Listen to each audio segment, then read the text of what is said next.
Hey everybody, welcome to the PixelBlips Podcast. Tonight we're going to party like it's 1998. I'm Andy, that's Dave. We're talking about the greatest year in gaming, bar none. This is in the textbook as the best time in video gaming, 1998. Yep. You're sitting on N64's out, Dreamcast is on the horizon, Saturn has already been Declared dead. Not declared dead, Almost. It's declared dead halfway through the year.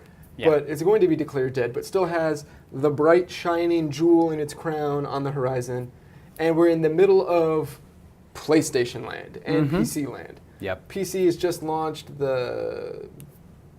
what's after the 90? Pentium 166? Something. I don't know.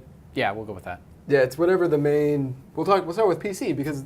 I think it might have been the P2s. The Pentium 2s may have come out at that point. Okay, the two PC games that are really big in 1998 basically set the landscape for PC gaming even through today. Yeah. I mean, what are the two genres? Well, not the two anymore, but what were the two genres of games that you only really played on the PC? Real-time strategy games and first-person shooters. RTS, FPS. Guess which two games we're talking about? Half-Life 1 and StarCraft. StarCraft. Dun dun. Zergs! Oh, the Zergs. God. They both came out in 1998. Yes. StarCraft towards the beginning of the year, Half-Life towards the end of the year.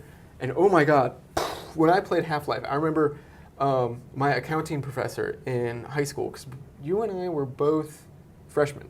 Yeah. 1998. We were both freshmen in 1988. I was probably one of the only freshmen that still had a Game Boy that he carried around with I had a Game Boy. In my school. Castlevania Legends was my favorite of my Game Boy. Anyway, but my accounting professor was very into computer games and stuff, and she loved Doom and everything, and her and I would just talk ad nauseum about Half-Life. Yes. Like that scene where you're crawling through the vents and the head crab runs at you, and then the vent drops out. Vent drops out. Oh my God! Yeah. Scared the shit out of me. and you know, we're talking about our PCs were like nothing. I just got a 3DFX card. Yeah, and it was you had a Voodoo 3DFX a Voodoo card. Yeah, which I remember you had that. to jump through so many hoops to get the 3DFX card to work. Because you had to like run it out and then back in and then out again, yes. right? Like, and it didn't work well with OpenGL, so you had to go through some programming hoops. And then you had to either use OpenGL or Direct3D, and basically for the Voodoo card to work right on Half-Life, I had to run both Direct3D and OpenGL. This is part of why Andy is a console gamer, yes, not a PC Jumping gamer. through those hoops. And then you know, StarCraft. It was so good. Yeah. And StarCraft, coming off of Warcraft. Yeah, if you'd ever played Warcraft 2 or I believe Command and Conquer was a series at this point. Yeah, Command and Conquer. You know, StarCraft was like the refinement of everything best. you could ever have. And there's everything good about Warcraft, everything good about every other RTS, and was Age of Empires out at that time? I believe Age of Empires 1 was out at that time. And just put them all together in a soup, and then just said, "Here you go, guys." Have fun. Blizzard, the masters of the genre at that point. Yeah, and you know, like I said, they'd had Warcraft 2 forever. Like that game is still one of my favorite Warcraft games. I like Warcraft 3, but for different reasons. You know, it has the heroes and all that. But you know, it's so deep. And how many other games can you say have shown up in the gross domestic product of a foreign country? Yep. I mean, come on, Korea is what, like 3 to 5% of their gross domestic product is still around StarCraft. Like StarCraft 2 and StarCraft 1 tournaments are a huge thing over there. Yep. And how many games can you say that? And this game is what? That original game is what, like 16 years old at this point? Yes. So, come on. Now the flip side, and coming at the tail end of the year, is what I consider, I wouldn't call it the second most important, but the prelude to the most important PC game / role-playing game ever, bar none. In fact, it is the prelude to when people ask me, "Hey Andy, what's the best game ever?" If they make me go, one game ever, this is the game I say. Tail end of the year, Dave and I had spent the previous 2 years with dice and pencils and paper. Happy 40th birthday, Dungeons & Dragons, by the way. Playing D&D. Yes. And I remember I used to get Dragon Magazine, which was the Dungeons & Dragons magazine. For players, there was 2 of them. There was Dragon, and Dungeon was for Dungeon Masters. And they ran ads for this game for a year and a half. Yep. It was going to be the greatest thing since sliced bread, and it came... And it kind of was. It really kind of was. Except you couldn't eat it. Yeah. It came right at the tail end of like a bunch of huge missteps in the genre, like Ruins... what was it? Descent to Undermountain, which was a role-playing game in the Descent engine, which was the worst idea anyone ever had. That sounds kind of terrible. Blood and Magic, Forgotten Realms Blood and Magic, which was an RTS, which when you compared it with StarCraft or Warcraft or anything else, it was really bad. And I'm trying to remember what other ones came out. But like the days of the gold box games were long gone. The days of Eye of the Beholder was long gone. We were kind of sitting at this weird crossroads. We didn't know what we were doing with computer RPGs. And then at the end of the year, Baldur's Gate came out of heaven and just like slammed into the table and said, play me. Yeah. And oh my God, so many hours sunk into that game. I still go back and play it today, if only to watch my character's entire saga from birth all the way through the Throne of Baal, which Baldur's Gate 2 came out 2 years later in 2000 at the tail end of the year. And these games, like, it is impossible to overstate how this reinvigorated the role-playing genre in ways that you would never think. Like, the current Tales games owe so much to Baldur's Gate because of those character vignettes where they start interacting with themselves. That wasn't really a thing until they did in Baldur's Gate. Yeah. And you know, when we may not have even gotten, like Fallout was a game at that point, right? Yeah, Fallout like 2 came out Fallout 2 also came out that year, but they were nowhere near as impactful. No. And that whole third-party or third-person isometric view, I don't want to say it was like made big or it was invented by the guys that made Baldur's Gate, but it made it popular and it made it work. Yes. Like the menu system was like, pretty solid all and around. How you could time everything out to like if you were guys like us and you were just into turn-based D&D, you could set it up like that. Or if you want to do real-time combat, you could do real-time combat. Play it more like Diablo. Yeah. At that point, and that game, the one thing that stands out in my mind about that game in particular is the packaging for it. Like the discs came in this like 2-disc thing. It folded out. It was like 5 discs, everything right? was in this weird like you slid the CDs in little paper sleeves, which scratched every single Scratched disc. the hell out of them. And it was all sequential. So I had to rebuy disc 2, which is the disc that you jump from when you go to Candlekeep and the first town, and then Narsh, which is the one with the kobold outbreak, which is where I kept dying. I scratched that disc so many times. Because you were going like this all the time. Oh, all the goddamn time. And I believe they've made an enhanced version of the first one, and I believe they're working on an enhanced version for the second one is out now. It's out now? So you can play them both on your iPad. I highly recommend it. It is one of the best games ever. And a game like this would actually lend itself very well to touch, like because there's not like any Twitch timing if you really, really wanted it, but it is a great game. And the fact that the story like evolves in such an interesting way, depending on the choices that you make, and in a way that like I played this game with my Forgotten Realms D&D sourcebook in my lap, because they're like when they talk about things like the Iron Throne, they have this big mythology to draw on that all those other games we mentioned didn't draw on at all. No, well, and a lot of them they were new IPs at that point, but. Well, but like the Forgotten Realms. The Forgotten Realms stuff, This was the first game that really dug deep into the Forgotten Realms and just pulled out huge handfuls of lore and mythology. Yeah, it was, that game is deep as hell. And it was one of those first games where... Skyrim owes so much to this game of just the lived-in world and the density of it. Well, the Elder Scrolls series in general, like even Elder Scrolls... I think Daggerfall... Elder Scrolls was a game at that point. Daggerfall had come out in 97. So, Daggerfall came out... I could never get that game to work anyway. But... I think without Baldur's Gate, you may not have seen Morrowind or Oblivion or any of that because that genre was brought back. Daggerfall is the biggest Elder Scrolls game they've ever made. Huge amount of land, but it's so empty. When you go in Baldur's Gate, not a huge amount of land. You're all on these tiled screens, but like dense. Like that first time you run across Zar and Montheron, and and they're running away from the hobgoblins you have to fight, and then you befriend them and. Depending on whether or not your alignment is close to theirs, they treat you differently. They could leave, or if you got Tsar and Montaron and Danir and Minsk, the four of them will eventually go at it and kill each other. And it's just so great, and the story. And then I didn't think they could do it any better, and then they do in Baldur's Gate 2, which we'll leave for discussing another time. Throne of Ball. Oh God, those games. Yes. And the fact that it was these humble beginnings that weren't even that humble that just pushed the genre so far forward. Yeah, and I keep thinking I have it in my Steam list. I have Baldur's Gate Enhanced Edition. I just haven't gotten around to playing it again. I just haven't had the time because you could melt weekends into that After game. I got back from college, you were with me. We went to Micro Center. I picked up. They had it in a two DVD set of Baldur's Gate on one DVD, Baldur's Gate 2 plus Throne of Baal on the other DVD, and I played through all of it from start to finish, all of it in like a week. Yeah. Ooh, so great. My Ranger and Argadarm. Just one shot in kobolds from a mile away. Yeah. Okay, so now we're going to move on to something else. So let's say you get out of your PC computer room, something a little more mobile. Dance Dance Revolution. Yeah. The DDR was it came out on the.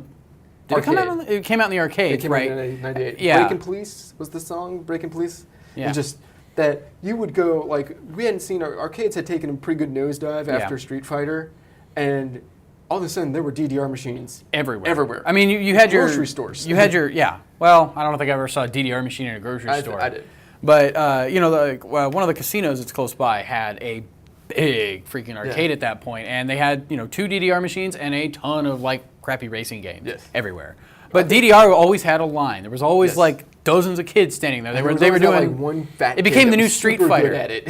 Yeah, the one kid who you would expect to not be good at this game was really like amazing. Stomping out things, playing both boards, and like it almost became the new Street Fighter with people because they would you'd see people line up and be like they'd throw their dollars worth of quarters on the screen and be like, all right, I got next. I got whoever loses or whoever wins, and it's really weird to think that we went from a Street Fighter game, like a competitive fighter, to a dancing game. But in between there was the gun games. Yeah, there were the gun games and stuff like that. And like my sister in particular loved DDR. Like she got into it once she hit high school, and DDR is actually one of those games that's actually great for gamers because some of us kind of got the pudge, and a game like that is a great way to have fun, play games, and melt the pudge. Also in arcades in Japan. 1998 is Guilty Gear comes out. I remember playing Guilty Gear on the PS1. Wasn't there a PS1 There's a release? PS1 version. I have the PS2 XX version, which is like the best version. And then there's like new versions of it come out all the time. And I think Guilty Gear did a good job of taking what was cool about Street Fighter and adding the stand into it, which was the big vertical attacks and everything. Yeah. And everything was so huge, and the animation on it was just amazing. Yeah, they hand-drawn animations all the way, and it really way lent better itself. than Street Fighter. Like I had never Street Fighter Alpha looks really good, but I'd never really thought that they could make that jump out of pixels into like drawn stuff. Yeah, and Guilty Gear kind of leads itself like we wouldn't have games like Skullgirls and BlazBlue, however the hell you say it. Games like that. Like if it wasn't for Guilty Gear, we may not have these anime-inspired. The Arc System Works fighters is what I call them because when you look at the companies, like Street Fighter plays different than King of Fighters plays different than Guilty Gear. Like so Capcom, SNK, and Arc System Works all have their own spin on the genre. Yeah, and fighting games are fighting games, and those are always fun to play and throw down on people with. So, also in the arcades, in the United States arcades, Soul Calibur, which Soul Calibur didn't really get big until the next year. When Soul Calibur 2 came out. No. You're thinking of Soul Edge. Soul Calibur is Soul Edge 2. Yes. Okay, so Soul Calibur didn't really get really big until the next year in the United States, but in Japan at this time, the Dreamcast was on the horizon. So we'll start talking about the Dreamcast. Soul Calibur on the Dreamcast. Bam! Today, Soul Calibur on the Dreamcast looks way better than Soul Calibur on the PlayStation. Well, yeah, I mean, you're talking about a system that was... PlayStation 2. Okay, well, the Dreamcast was an awesomely monster little machine. Too bad it just lost... Sonic Adventure in Japan comes out this year. Best Sonic game ever. He's wrong. But many people share that opinion. It's a really good game. It's a really, really good Sonic game. It's the best Sonic game since Sonic 3. Yeah. It's the last good Sonic game.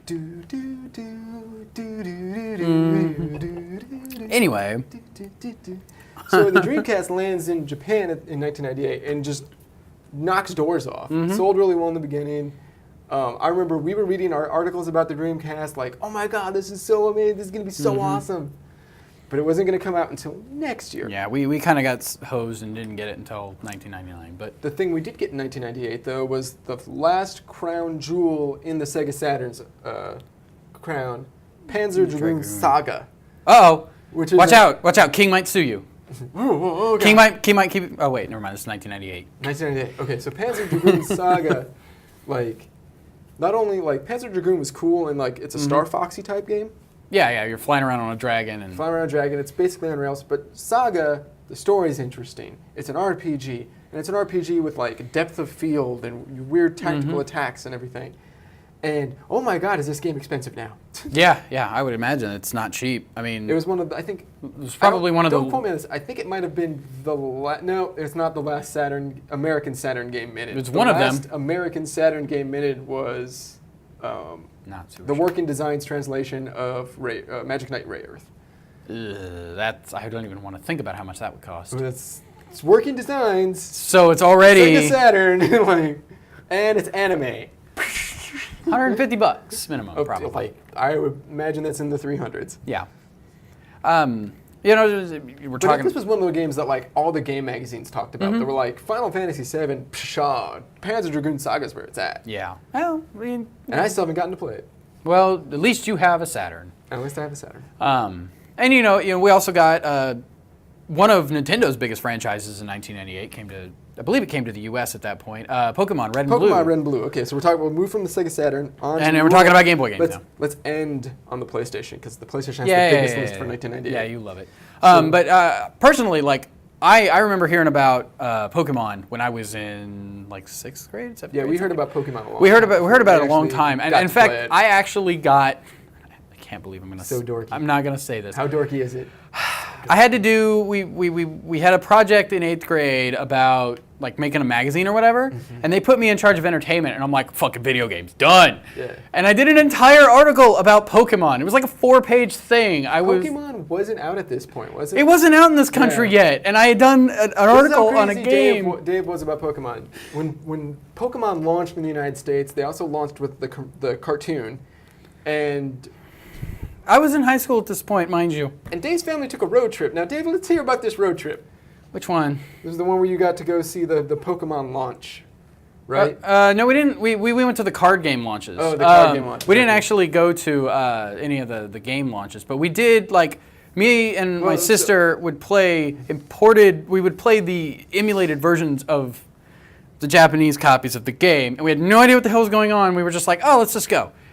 And yeah. And I was in high school, and I was a high schooler in 1998. So how big was Pokemon in 1998? Pokemon was so big in 1998 that they rented out the sports field in Topeka, about an hour from where we are in Kansas City, and had them airdrop skydivers dressed as Pokemon. And kids came from all over to this event to get like Pikachu signed things, and this was the beginning of Pikachu on everything. Yeah, I mean, I was into the game, and my parents thought it out well enough that they were like, all right, well, we're gonna buy 2 copies of Red and 1 of Blue, so you have to play with your sister. And I'm like, God damn it. Pokemon was not my big game of 1998 for Nintendo platform. We've already been over how Andy doesn't like Legend of Zelda: Ocarina of Time. Yeah, that came out in 1998. My big one was Mario Party. I love Mario Party. Yeah. It's the minigame collection that launched the minigame collection game genre. Blister right here. Yeah, because you have to do this, or well, it got even worse later when they gave you the microphone. You had to yell into the microphone to do whatever. But yeah, Mario Party. The Wii, you have to shake the Wii. Yeah, Mario Party is one of those franchises I kind of wish doesn't exist. Oh, I love Mario Party. Mario Party is one of those franchises that like. It brings people together at parties. So it's kind of like SingStar where you're singing in karaoke. SingStar's fun after about, 5 shots. Yeah. Like Smash Brothers, you don't get into... The problem with Smash Brothers is some douchebag always picks Marth. And it's like, well, okay, the game's not fun for everyone else. The good thing about Mario Party is that it's so not a game, and it's so cheap and shitty anyway, that anybody can play it no matter your level of intoxicity. Yeah. Spamming buttons, cool. Yeah, it's a real simple game, and it did kind of create the mini game collection genre, like WarioWare and over stuff like on that. The board game on the board where you're like, okay, now I'm going to beat you. You have to go. I'm going to use this card. You have to go back 5 spaces, and or they get hit with the random bullet bill that just flies across the screen, or the chomp chomp that comes down. So many hours in college were wasted with old Mario Party. Well, and that's the kind of game that it's for, I think. Let's see it. when I was in college, the GameCube was out, but we were playing Mario Party on the N64. You're playing like Mario Party 2 or 3 at that point. Yeah. I think 3. 3 was the one. But yeah, it was That's the one always with him having- it was always a pretty steady rotation of Gran Turismo, Mario Party, and brain fart, Mario Kart. Mario Kart. Yeah, Because Mario once Kart. again, Smash Brothers, some dude picks Marth. Well, you couldn't do that in the original Smash Brothers. Marth wasn't there. Like Link was the broken but character. I always think about Melee. Yeah, Melee's because fine. Melee's yours, the one that you play. I played a shitload of Mario, of just the original Smash Brothers on the N64. So that's the one I always think of when I think of Smash Bros. But that didn't come out in 1998. That didn't come out in 1998. But one of the games I did mention that did come out in 1998 that was a constant rotation was Gran Turismo. So now we'll start talking about PlayStation properties. GT, I own copies of GT 1, 2, and 3, if only because I got them at a thrift store for like $2 a pop. Gran Turismo was everywhere. Yeah. Gran Turismo was like the first Madden. People that had never played jocks, that had never played video games before, were playing Gran Turismo. I don't know if it was because was Fast and the Furious that year. I don't know if the first Fast and Furious. I think that might have been a little bit later. No, but they were just like slamming these games, oh, we need different brakes and everything. And I was just like, whatever. It's an RPG for car enthusiasts. It's an RPG for car nuts. That's exactly what it is, and that's exactly how it plays. And I get it. Like, if you really want to play a car game and you don't want to play like a Mario Kart racer type thing, you want a more realistic feel, that's Gran Turismo is your thing. Gran Turismo brought more people into the PlayStation brand. Also coming out that year is another game that brought people into the PlayStation brand I never thought would be there. Tom Clancy's Rainbow Six. Yep. Congratulations, your dad wants to play with your PlayStation now. Yep. He read the Tom Clancy book. He now wants to play through it. In this very weird, tactical, first-person shooter that's not very fun. Yeah, it had been out on the PC, maybe not exactly like right before that, but I've played versions of it on the PC, and I had no fun with that. Yeah, I think the PC and the PlayStation and the N64 one all launched within the same time, because it was around the publishing of the book. Yeah, and I just, more power to you. If you like those games, those are your kind of games, that's great. I came into it thinking, oh man, this is going to be like Counter-Strike. No. Or more like Half-Life or something like that, like an actual action-y first-person shooter, and that's not what it was at all. So also, on the PlayStation in 1998, 2 of the best RPGs ever launch, Xenogears, and this, Japan, Xenogears and Suikoden 2. Suikoden 2 in the United States. Suikoden 2, the most expensive effing game ever. Yeah. Suikoden 1, PlayStation Network, I think you can get it for $5.99 now. PlayStation 2, nowhere to be seen, the best in the series. I played it, I loved it. Yeah. Oh, I love the Suikoden games. Suikoden games, we can throw back to the Final Fantasy episode. The Suikoden games are awesome because it's not just one story, it's like main story, political story, religious implications. Like not only in Suikoden, you're building a town, so you can do town management. You're also, fighting large-scale battles. It's crazy. Yeah. I've not played Suikoden 2. I think at one point I put it on my PSP because I logged into your account because you were like, you need to play this game. That was Suikoden 1, not 2? That was Suikoden 1. Suikoden 1's still very good. Suikoden 2 is just so much better. Yeah, I never got to play that series. I think at that point I would was say starting to get away from the JRPG. This is going to be a little bit, I think Suikoden 2, people think more of it because it's been so rare, but I think I've been played the first 3 and Tactics and 4. Was 4 the one? Yes, 4. 4? I think 4. I think 5's the one I haven't played. Played a lot of the Suikoden. And a lot of Suikoden games. My favorite's 3. Yeah? My favorite is 3. I like how the chapters interact in 3, and I like the overarching story in 3. But the Suikoden genre, like Suikoden 2 kind of, that came out that year, and that's obviously one of Andy's favorite JRPGs. And Xenogears came out that year, which is the craziest Japanese RPG. It is a ridiculous JRPG. It is the anime of Japanese RPGs. It is like crazy religious overtones and huge mecha and what is the meaning of self? Yeah. I didn't play it until the summer of 2000, which was when Square had their, do you remember, the Summer of Adventure? No, it's been a while. Chrono Cross, Xenogears. I think in 2000 I was teaching my Fate. I'm trying to think what else. But all of them came out within like the space of 5 months, which was a horrible idea on Square's part. Yeah. We're just going to flood the market with RPGs. Enjoy. No, don't do that. Which, can you imagine a time when they would think that flooding the market with JRPGs was a viable business strategy? Well, and JRPGs were so popular then. yeah, and you know, it makes some sense. It's like, here, we have lots of products for you to buy. Unfortunately, if you buy one of them, you're going to be busy for the remainder of the big launch period. And you're probably not going to have enough money to buy the other ones. Or at least and you all won't, of them. You just won't have interest, unless you bought Threads of Fate, like I did, which was a kind of action RPG, which is pretty easy. So the final game that we're going to talk about. And this is all my fault for giving Andy a copy of this game. It's so good!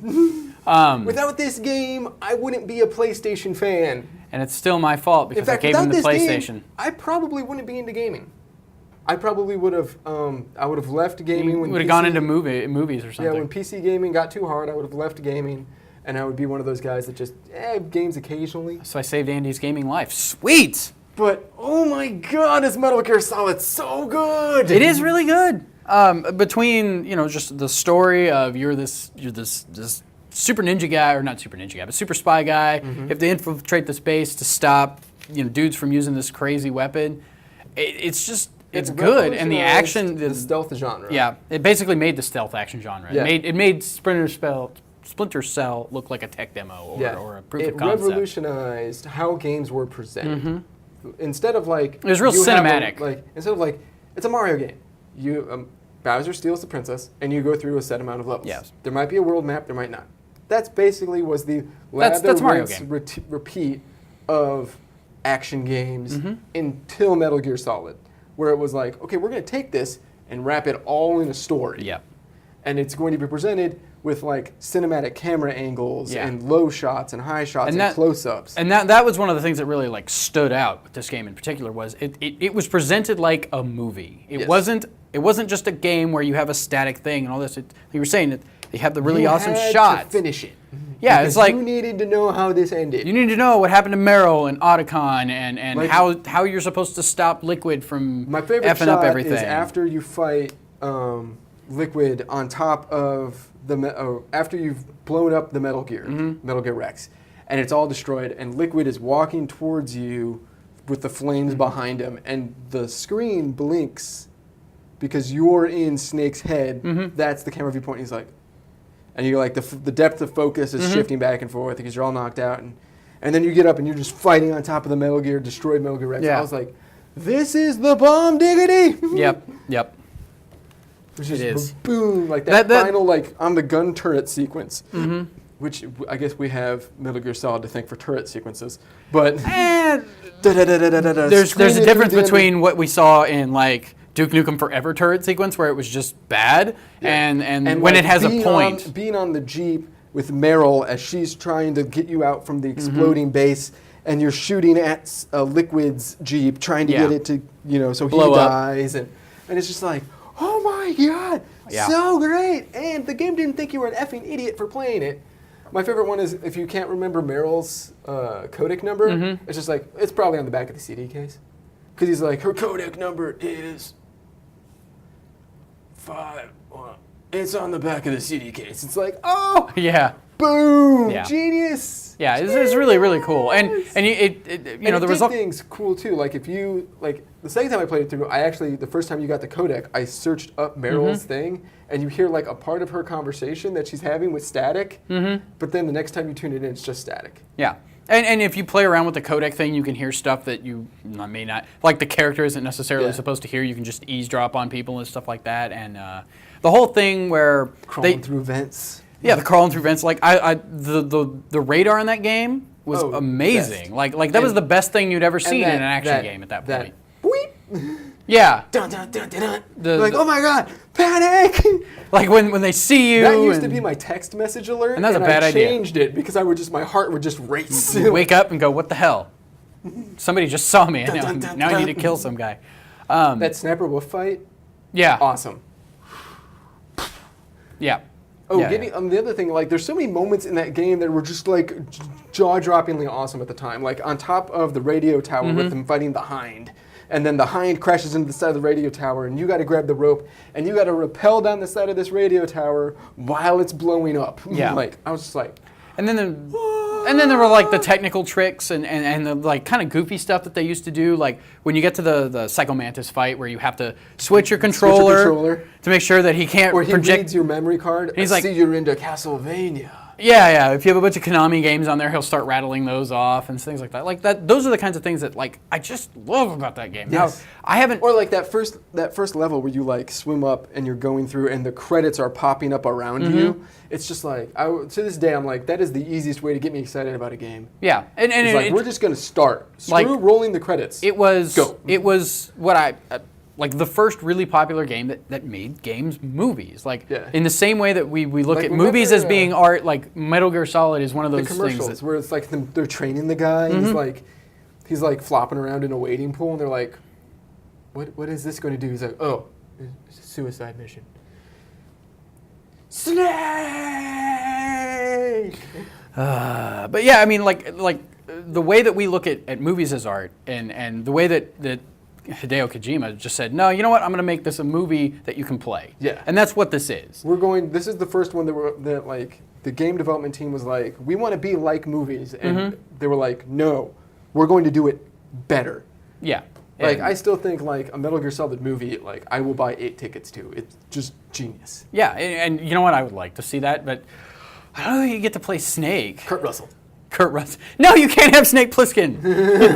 Even though it's the same character. He's going to be old Snake. He'll have to be old Snake. It'll have to be Metal Gear Solid 4 Snake. Yeah, so you can thank Metal Gear Solid for the la la lule la. Yeah. Say that 5 times fast. No. It took me a while. Yeah. But it was a great game, and you know, like Andy said, it's the reason he's still into gaming, because I gave him that and a PS1 for his birthday one year, and why did I do that? And anyway. It's just like, to this day, like, I always bemoan midnight launches, but the last midnight launch I showed up for was Metal Gear Solid 4, because I was like, I am getting that the minute I can, and I am playing it. And then you're going to watch a 90-minute cutscene at the end of that game and movie. War never changes. Yeah. It's a really good series. I'm totally serious. I'm buying Ground Zero. I'll probably go to midnight launch. Okay. Good luck with that. I'm old and busted. I might not be awake, but I'll be there to get Ground Zero. Well, you know what? You won't be the only 30-plus-year-old there. War never changes. I don't know. It sucks that they couldn't get David Hayter to do. No, I think... He either wanted too much money or they wanted to do it a different way. I think they wanted to do it a different way. I think they wanted... Because I'm pretty sure... Metal Gear Solid 5 is boss. So he's going to be old Snake, but he's not Snake. That's the other thing. We were probably going to do an episode on, like, untangling... What the hell happens in Metal Gear, and what the hell's going on? That's a future episode. Otacon. Oh, God. Pissing his pants first time you meet him. No, don't shoot me. He's hiding in a locker. Oh, that game is so... I need the codec. Damn it, now I need the key card. Now I need to play that game again. Don't forget Spay Neuter Pokemon, who showed up in 1998. Hey, look at that. And we'll see you next week.